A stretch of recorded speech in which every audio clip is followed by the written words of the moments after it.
সকালবেলা শুরু হয়ে গেল রান্নাঘরের ব্যস্ততা। আজকের মেনু টাটকা চিংড়ি মাছ আর নরম ফুলকপি। ভোরের আলোয় বাজার থেকে আনা চিংড়ি মাছগুলো ভালো করে ধুয়ে নিলাম। ফুলকপি কেটে মশলা গুছিয়ে রান্নার প্রস্তুতি সম্পূর্ণ। তো হে এভরিওয়ান, গুড মর্নিং। আশা করি তোমরা সকলেই ভালো আছো। আর ভালো লাগলে ভিডিওতে অবশ্যই লাইক, কমেন্ট, শেয়ার, একটা সাবস্ক্রাইব করে পাশে থাকবে। কড়াইয়ে তেল গরম হতে ছড়িয়ে পড়লো মশলার সম্পূর্ণ হালকা ভাজা চিংড়ি, তার সাথে ফুলকপি। ধীরে ধীরে মশলাগুলো, হলুদ, লঙ্কা আর জিরার স্বাদ। ঢাকনা চাপা দিয়ে কিছুক্ষণ অপেক্ষা।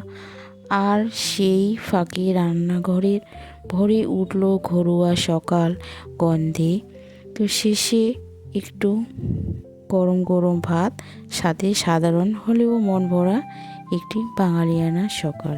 তৈরি হয়ে গেল সকালবেলার জন্য পারফেক্ট চিংড়ি মাছ আর ফুলকপির তরকারি। এই রেসিপিটা সকাল বা দুপুর যে কোনো সময় গরম ভাতের সাথে দারুণ লাগে। চিংড়ি মাছ দিয়ে ফুলকপি সহজ ও সুস্বাদু তরকারি।